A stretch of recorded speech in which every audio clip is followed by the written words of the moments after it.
Welcome to the second session of Debussy's Clair de Lune. Continuing from the last session, today we will learn about the tempo rubato section. Rubato means to freely adjust the rhythm, stretching or compressing it according to the performer's feeling. So, in this part, you can express it freely, as is the case with the whole Clair de Lune piece. There's no need to strictly follow the exact timing, but it's important to understand how the structure works. First, let's take a look at the melody. The left hand supports the long bass line and follows the melody, right?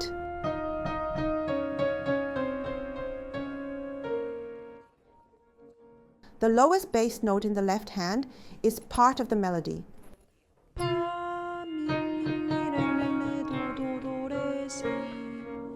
Which has tenuto markings.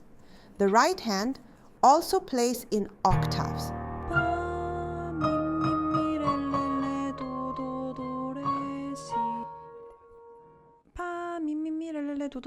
And you need to hold them because of the ties. You don't play the tied notes again. So here, the melody is divided into two note groups and then this one duplet also. Make sure to this two-note grouped note. Notice the inner voices filling the harmony. As I mentioned earlier, it's written as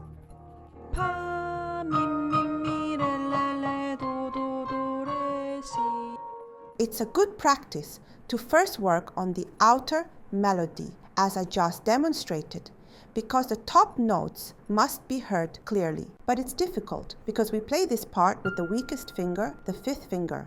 That's why it's hard. Put strength into the melody so the melody part stands out and make this inner part softer.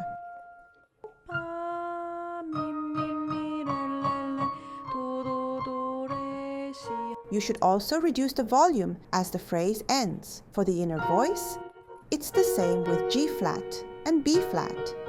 As for the left hand, only the bass changes. Just be careful here. G flat and B flat remain the same. If you find reading sheet music difficult, analyzing which notes change like this can be very helpful. In the right hand, the inner voice is also B flat. As you can see, the inner voice remains the same, but here, G flat added. Next, watch out for D flat and B flat here. I looked at it in detail. Also, you can see that you need to play this part with the right hand, as indicated. The melody here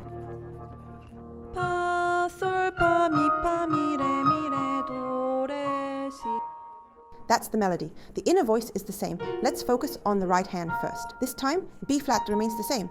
It's the same inner voice.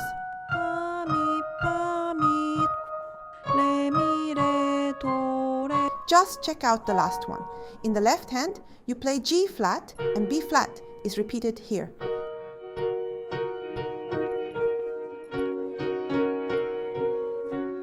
This is the melody and inner voice. We learn to separate each voices them like this. For the right hand ornamentation, don't play too quickly. Make sure you don't go too fast. Like this. Take care not to rush. Now let's look at the time signature. What was the time signature before? Can you guess? It was 9/8 time signature. Now it changes to 3/4 meter. In 9/8 meter, there are 3 triplets grouped into sets of 3. 1, 2, 3, 2, 2, 3, 3, 2, 3. But in 3/4 meter, even though it's still based on groups of 3, the rhythm is divided into sets of 2. While 9/8 was divided into sets of 3, now we move into sets of 2. Then we go back to 9/8. Then 3/4 again, and once more to 9/8.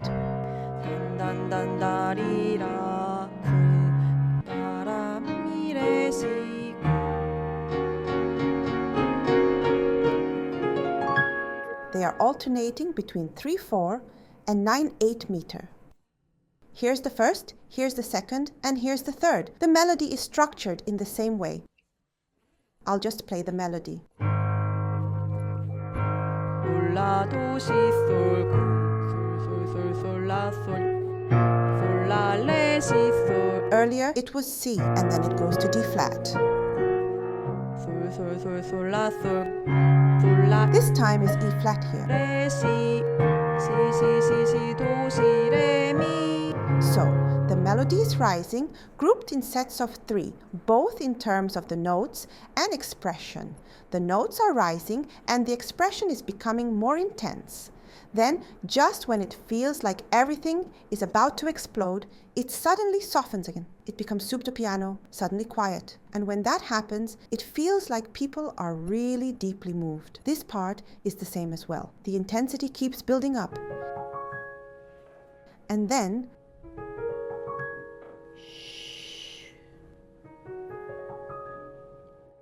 right here at the very end, the sound comes out so beautifully. It gives a feeling of yearning. At least that's what I feel. What do you feel? Please leave your thoughts in the comments.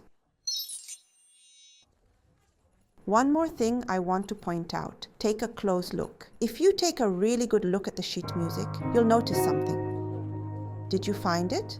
Then, when you look at this last part, you'll see that the inner voice on the left and right hands are playing together.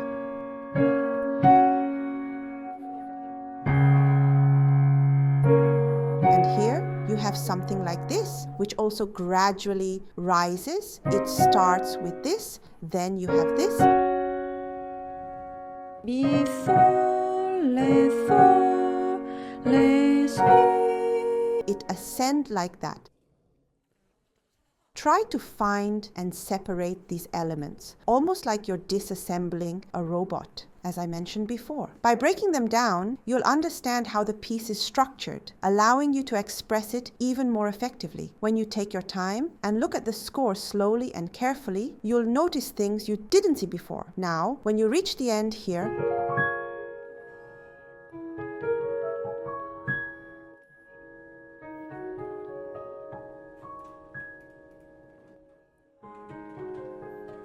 make sure to express more. Next, we'll learn this part marked un poco mosso. Here, just like before, you need to distinguish between the melody and the non-melodic parts. I tend to focus on the big picture first, maybe because my MBTI is ENFP. So here's the melody. Le, mi, pa, re, pa.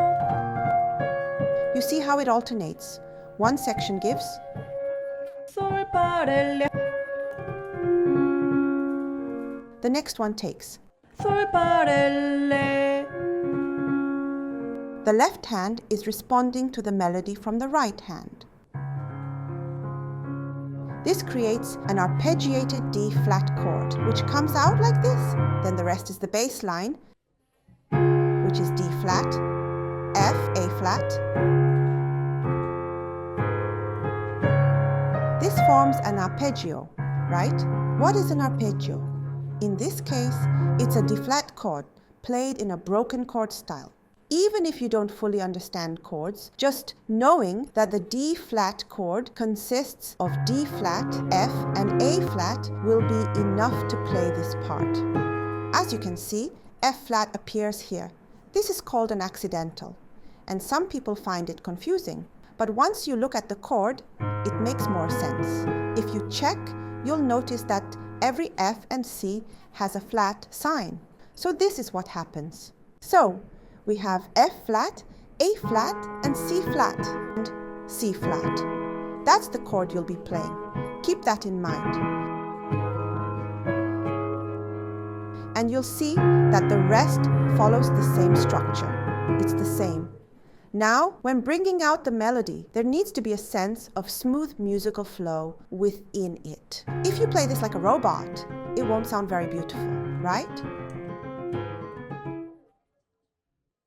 So, bring out the melody and play the rest softly like this for a more beautiful performance. You'll want to put strength into the melody with your pinky finger, and be careful here. Now, let me explain this part to you.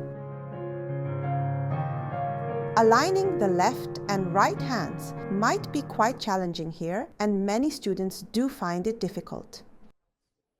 Stick to the finger numbers as they are written. Play it like this, try it out, then return and play it again. Now, how can you make this easier? The key is to practice the left hand a lot on its own first, but make sure to count the beats. 1, 2. Again. 1, 2. This way, you won't get confused when you match it with the right hand later, because when you align your left hand with your right hand, even without realizing it, you'll be counting in your head. So count 1, 2, 3, and if that's still difficult, 1, 2, 3, 4. 1, 2, 3, 4. You can break it down even more. And now, if you look at the notes, they form a D-flat chord. Earlier I mentioned that the D-flat chord consists of D-flat, F, and A-flat. In this case, you'll be playing it as an octave with the fifth in between, and then F, A-flat, D-flat, F, A-flat, F, back to D-flat. You should practice the left hand extensively until you can play it with your eyes closed. For the right hand, you have the notes. Le, mi, fa, le, fa, sol, fa, re, le. Make sure to practice the right hand thoroughly while counting the beats to stay on rhythm. Even when practicing separately, always count to keep everything aligned when you play together. Think of it this way. Imagine watching TV while eating. Your right hand is like watching TV and your left hand is like eating. You can do both, but they require coordination. So this is what we call multitasking. People who can multitask tend to play piano well. Usually, when practicing, many of you might think, oh, here's an A flat, and try to match each note one by one like I have to match the F, and so on. While this approach can help, it's not the most effective in the long run. What really matters is matching the rhythm, not just thinking about individual notes. 1, 2, 3. Like this. It might feel a bit unclear at first, but trust me, you'll get the hang of it as you practice. When I usually guide students, I make them to play, just following a beat. This example is easy to them, but if it gets complex, they feel difficult. At first, this might seem challenging, but once you grasp the concept, it becomes easier. Moving on, you'll notice the same applies to this next part. You just need to get the concept at first. Then, moving on, it's the same here. The melody comes in again. As we continue, the melody repeats, so just follow along. Play the left hand with finger 2, and again, the melody remains key here. Le, mi, si, la. The same principle applies, focusing on the melody. Now, the key is changing, so pay attention to that shift as we move forward. Same thing here, D flat, A flat, F, A flat, D flat. Next, for this section, I play it like this. I use the left hand up to this point and then play C and F with the right hand. I'm not sure how you'll approach it, but that's how I do it. Then, in the next part, you'll see the same structure. Take a look at it closely. For those of you who get confused by the flats, take a look at the notes. A flat, C flat, F flat, and A flat. You can see how it's structured this way. I consider this a D flat minor chord, as it consists of D flat, F flat, A flat, and C flat. So next, it's the same again. This is what we call enharmonic, where the names are different, but the sound is the same. For example, A flat is also G sharp. They are exactly the same in sound. Next, C flat is also B, and F flat is the same as E. They are identical in sound. Next, A flat is also G sharp, so the notes are the same, just with different names. This is how you play it. Next time, we will continue learning from here. Today, we covered how to match the left and right hands, the melody and harmony, expression techniques, and the chords. It might be a bit tricky at first, but if you keep practicing and reviewing, it will start to make sense over time. I'll see you in the next lesson then. Bye!